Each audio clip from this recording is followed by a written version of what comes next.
want Void Rays as a big part of our army, which is good, it is hard to get them up. So if you have enough time to get the Void Rays, you're going to be in great shape. So the little one, look, taking the, or not the little one, TTOne, taking that same idea and using it here. Two very simple ideas. 3 warp gates, very cheap, versatile army that allows me to expand and deal with a lot of stuff. Other thing, if I have enough time, I can set up Void Rays if I have enough time. That's all that's going on here. He just sees that he is in a very good position. Doesn't look like KawaiiRice can do any attacking anytime soon. This main was just discovered. It means that TT1 can happily move up here, force field this ramp infinitely. KawaiiRice going, oh, you found a base. So a little friendly banter, but of course there's a bunch of Void Rays coming. And TT1, of course, does a snarly face with half of his lip falling off. The dash period, comma, dash, happy face. But TT1 just now chrono boosting both of these Void Rays. He is rallying them directly up here. Going to be a nice way to bolster this, but notice how TT1 waited quite some time to attack. I don't even mind not attacking here. He's going to pop in here, and look, he pokes down, and then just pulls right back up. He is completely fine with not moving in here. The focus right now is getting these Void Rays up. He just wants to be a little bit obnoxious here, just wants to freak his opponent out a bit. Again, he does need to pull back and defend this expansion. He is still worried about those medevacs a little bit, but overall, very simple underlying thought process to this. 3 warp gates to keep me alive, and once I see that time has been bought, I'm going to begin amassing Void Rays. Notice that he's not rushing in there to get a ton of Void Rays. He is just calmly rallying them to the side, stockpiling them. No sort of early bust-in. The scouting barracks is going to be able to find out what's up. Probe moving out for TT1, trying to check out this expansion, probably set something up here. There was apparently some sort of pact going on. This probe sought asylum, so the Marines apparently obliged and didn't shoot him to death. But, you know, very nice play here, getting up these Void Rays. Dark Shrine, I'm sort of meh with. I sort of would like a commitment to the Void Rays at this point, a commitment to more gateway units. But still, now KawaiiRice has to deal with Void Rays in addition to a whole bunch of gateway units. Very, very obnoxious.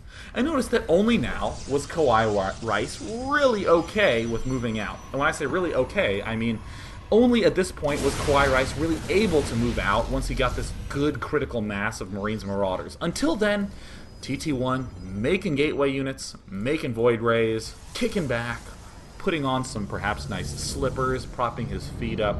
Probably has some sort of very calm animal like a cat that he is just stroking with his left hand because, again, only need a mouse really when you're making the Void Rays. So, very, very ordinary sort of stuff going on from TT1. And I think that this is just such a great example of crisis management from TT1. First of all, how he opened up with the 3 warp gates up here in his top main, and then went for the robotics facility and did the big bust-in, first using those warp gate units to do the aggression, to be able to deal with some sort of early harass, and then moves into the aggressive mode. And of course TT1 using some Dark Templar. This, though, I don't like as much. You're going to see him get a ton of kills here, but this is the sort of technique that I call very winning. You never, not even in these crisis management games, but just in games, period. Too often players try to win the shit out of a game. You just have to win barely. I even wrote an article about this called The Marginal Advantage, where, you know, I emphasize how critical it is that you note that you just need to have the smallest sliver of an advantage as the game progresses.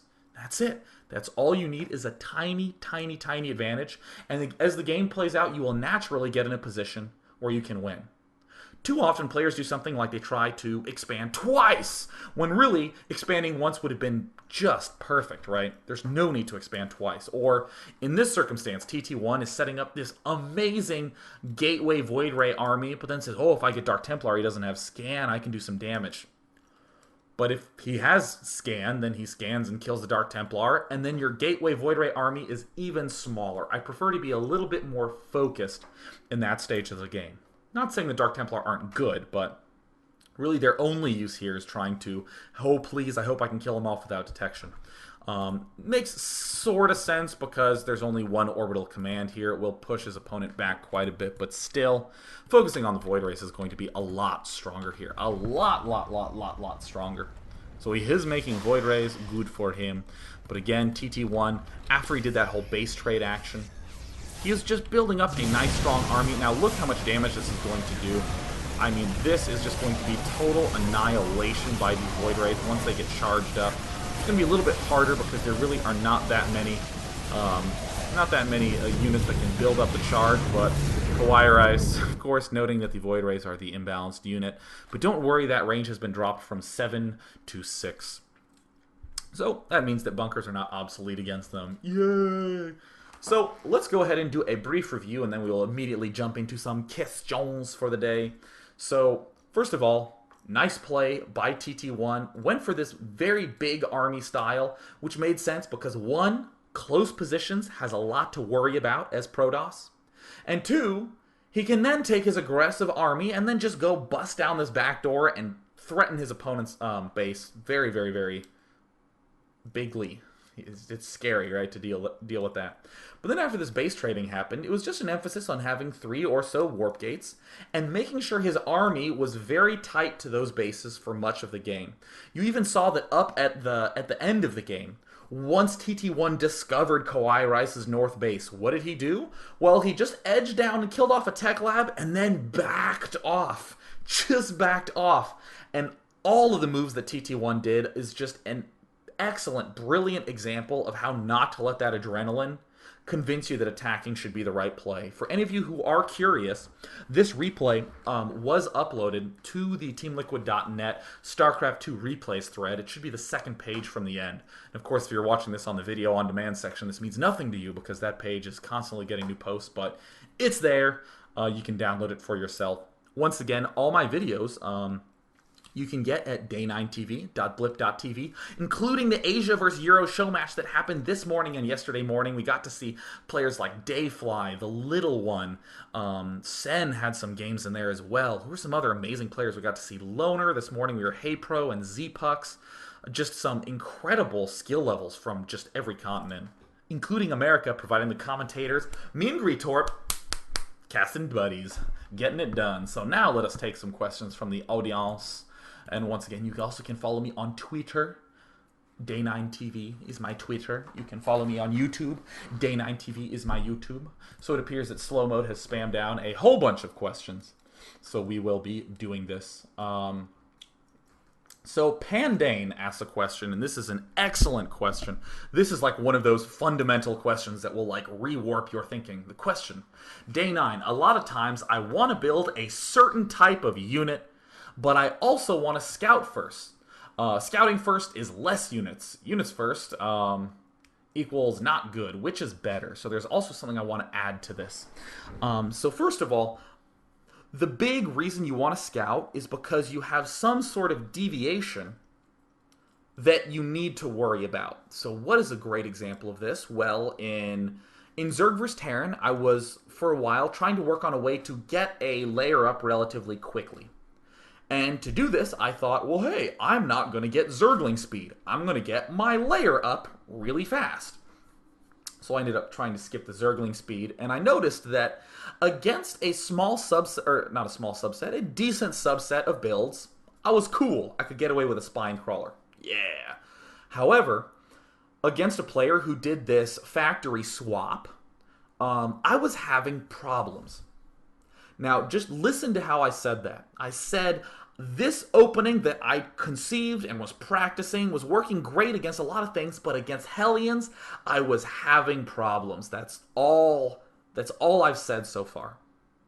So then I said, well, I really feel like I need Zerglings with speed so I can surround these Hellions, shut down the harass, put pressure back on him. So this means that now I have a motivation to scout. I need to scout him to know, is he going for this Hellion bust? Or is he going for this sort of early, something else? Early not Hellions, I suppose I would say. So this motivates me to set up some sort of scouting. Perhaps I should be getting Zergling speed and canceling it if I don't see that coming. I know that now if I send a Zergling around 26, 27 food to Terran's ramp, that is right when the factory will be landing.